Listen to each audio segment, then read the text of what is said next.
Rembrandt said, even if it's just cleaning your brushes, do something every day. There's always something to do. If you're making your own panels and paints and pigments and waxes, there's always some physical contribution to the work that you can make. It's not just quirky habit. These paints have such a strong body and such extraordinary luminosity, really powerful colours, that they change the way in which a picture looks. They also make it a lot more long-lasting. They make a painting incredibly durable because the amount of pigment in commercially made paints is very small. So in actual fact, the colours are not very bright. And the more you pay for a tube of oil paint, the more pigment you get and the purer the oil. But this is pure oil and the purest of pigment, which is why my paintings have such a brightness in their colouring.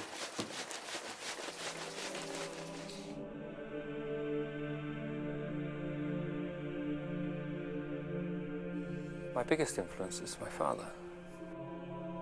He was very, very busy working in the theatre as a theatre set designer. The most exciting bit for us as children and the most arduous bit for my father as the designer was getting the theatre sets on stage in preparation for a show. Every time we took a break, we'd go up into the lighting box and mess around with the lights and the amplifiers and the sound effects, but most particularly the lights. Lighting changes in a theatre, changes everything. It amplifies gestures, gives things more meaning, imbues simple gestures, simple activities with great significance. I realised after finishing my A-levels and then after doing my degree that I knew practically nothing about the very fundamentals of making a painting, of building a painting from nothing. And so I spent 2 years at home in a big room in my mum and dad's house. I broke down my entire technique, right the way down to how I hold a pencil, how I hold a paintbrush, what sort of paintbrushes I should use, the different functions of the different paintbrush styles and shapes, what different oils do, their drying times and capacities, what pigments are compatible with what, and the whole substructure of a painting.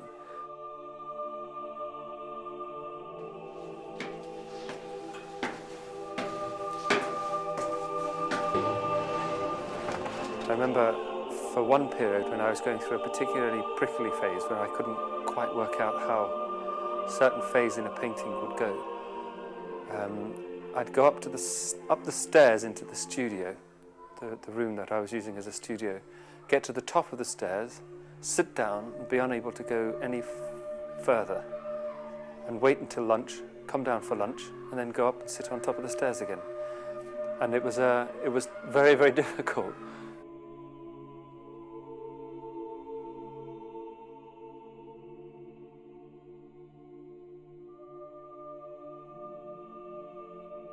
Still life painting is not so much about the material value of objects. It's about the beauty of the world in which we inhabit. I think simplest is best. And looking squarely and honestly at the world, like Vermeer, who painted what he saw, and yet in it is such a love and such peace and such tranquility that hordes of people through many, many ages have stood in front of them and felt completely moved. So Still life painting is very focused on the things that human hands have made. And in order for them to remain beautiful, they have to have the same timelessness. The objects themselves have to have the same timelessness. Permanence is part of beauty. Everlastingness is part of beauty. Timelessness is part of beauty.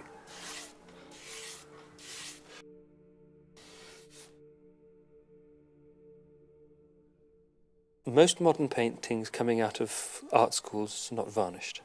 They have no protection at all. None. They are pretty much unrestorable. It's critical to the long life and preservation of a painting that you cover the paint when it's fully dry with a layer which protects it and seals it. Makes them shine.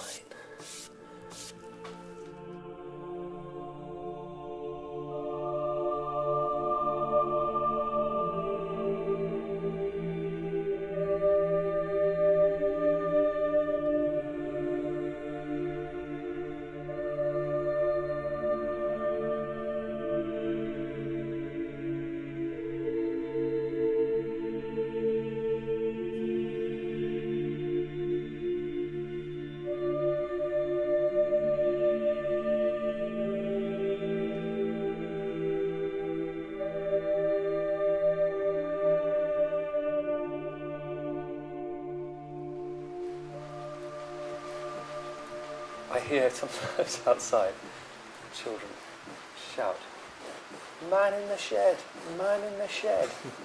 And I have to come out, "Can you get my ball, please?" Like the man in the shed.